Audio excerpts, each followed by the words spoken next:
Good afternoon, everybody, and welcome to Alexander Avenue.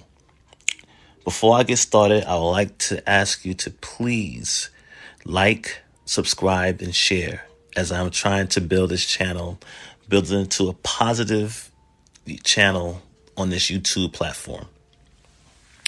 Now, growing up as a child, or growing up as, when I was younger, I had plenty of historical people that inspired me, from then till now, inspired me to become the person that I am, who I inspired, and they inspired me, and I admired them, so to say. From Muhammad Ali, Jim Brown, Harriet Tubman, John Brown. If you don't know John Brown, look him up. He was, although he was white, he was a white male back in the days of slavery. He fought for us. He helped fight for us to be free physically. He got into all type of stuff trying to help us to be free. So he gets swept under the rug a lot, which is unfair, but look him up. His name's John Brown. And there's his picture right there. But my most beloved, oh yeah, I can't forget about Malcolm X neither. Malcolm X was another one that inspired me as well. A lot of things, a lot of his teaching as well, although different from the man that I'm going to talk about soon some way, but he inspired me because he was a strong man as well. He was a very strong man. But who I'm here to talk about now is a person that is my favorite of all time, and that's Dr. Martin Luther King Jr. I'd like to say happy birthday, Doctor. Happy birthday, Dr. Martin Luther King Jr. Martin Luther King Jr. was born Michael King Jr. He was born on January 15th, 1929, and he left us due to being assassinated on April 4th, 1968. He was an American Baptist minister and activist, one of the most prominent leaders in the civil rights movement from 1955 until his assassination in 1968. An African-American church leader and a son of early civil rights activist and minister Martin Luther King Sr., King advanced civil rights for people of color in the United States through nonviolence and civil disobedience. Inspired by his Christian beliefs and the nonviolent activism of Mahatma Gandhi, he led targeted nonviolent resistance against Jim Crow laws and other forms of discrimination. Dr. King participated in and led marches for the right to vote, desegregation, labor rights, and other civil rights. He oversaw the 1955 Montgomery bus boycott and later became the first president of the Southern Christian Leadership Conference, which is known as the SCLC. As president of the SCLC, he led the unsuccessful Albany movement in Albany, Georgia, and helped organize some of the nonviolent 1963 protests in Birmingham, Alabama. Dr. King was one of the leaders of the 1963 March on Washington, where he delivered his inspirational "I Have a Dream" speech on the steps of the Lincoln Memorial.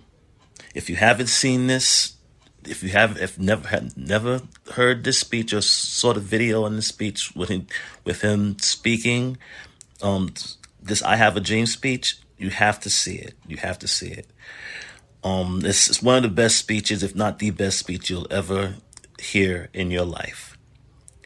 Getting back, the Civil Rights Movement achieved pivotal legislative gains in the Civil Rights Act of 1974, the Voting Rights Act of 1965, and the Fair Housing Act of 1968.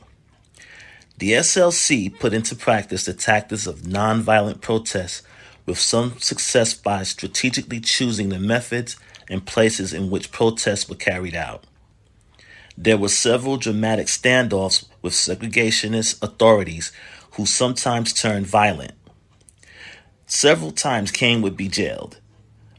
Federal Bureau of Investigation, you know it as the FBI, you know him as the director of the FBI, J. Edgar Hoover, considered Dr. King a radical and made him an object of the FBI's COINTELPRO.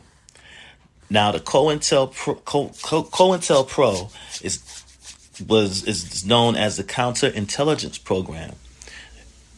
It was in 1956. It was developed in 1956 to disrupt the activities of the Communist Party of the United States.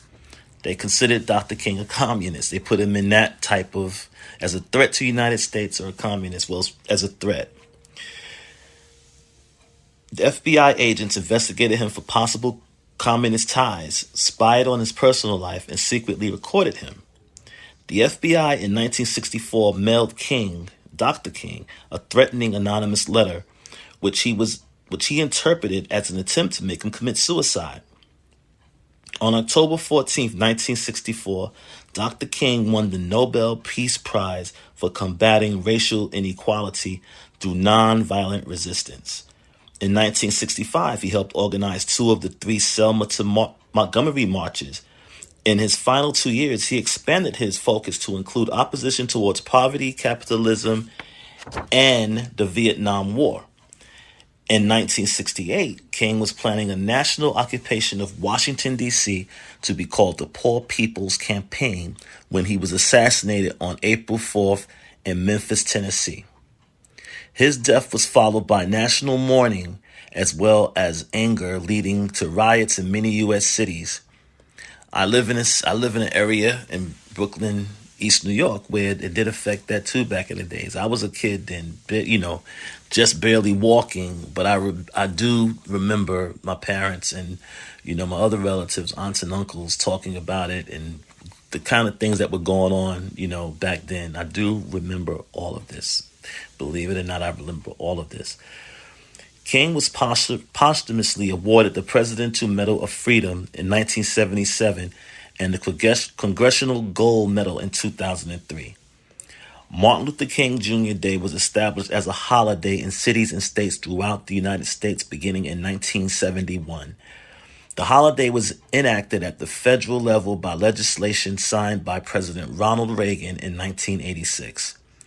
Hundreds of streets in the U.S. have been renamed in his honor, and the most populous county in Washington state was rededicated for him. The Martin Luther King Jr. Memorial on the National Mall in Washington, D.C. was dedicated in 2011. Now, as I, give him his praise and give him all of these accolades, he is someone that inspired me, which he should have inspired a lot of other people like myself. I've seen some things, on the internet, social media. They're celebrating parties with Martin Luther King, on the flyer. They having women looking like, they're twerking. I think there's a twerk party for Martin Luther King. I think there's some other type of flyer that they have Martin Luther King dressed like a pimp. All I have to say, people, is, this man died for a reason. He died for a reason. This reason, he gave his life to see us do better in this country, to see, around the world, really, but just to see us advance as a people, as black people in this country. Dr. Martin Luther King gave his life to us, for us, I should say. And to see the disrespect that's going on today surrounding his birthday, and it's done by us, the black people. With these flyers, these are all in, towns and cities where, the majority of the people attending are going to be black. And they make flyers out to this. They use his image as some kind of trashy or low level type of, advertisement. I mean, this man deserves more than that. We should be better than this. All of these years, we've been fighting and fighting and fighting. I mean, if we think back to what he fought for to get us to the place we are now, I often wonder, would he be happy with what he sees? I mean, I said about the streets, a lot of streets being named after him. A lot of those streets being named Dr. Martin Luther King, either Junior Boulevard or Avenue, whatever it is. Some of those are the worst areas in this country. There should be respect. There should be automatic respect when you live on a block or live in a neighborhood with his name on it. You know, I don't know. I'm not here to preach to anyone. I'm not here to like say what's right and what's wrong.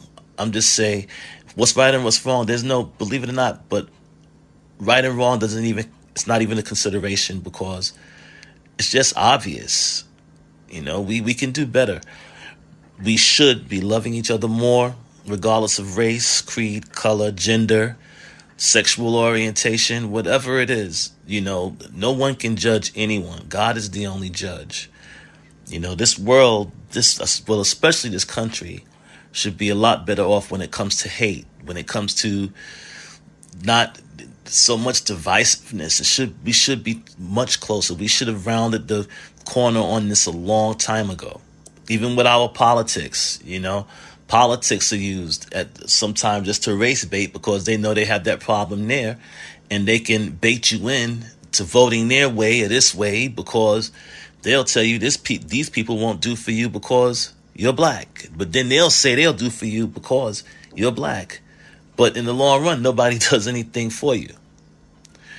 Well, on that note, though, I just want to say happy birthday, Dr. King. I love you forever. And you've been a great inspiration to me.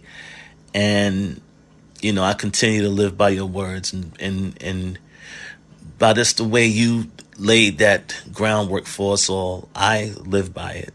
Love you, man. Rest in peace and happy birthday. Bye-bye.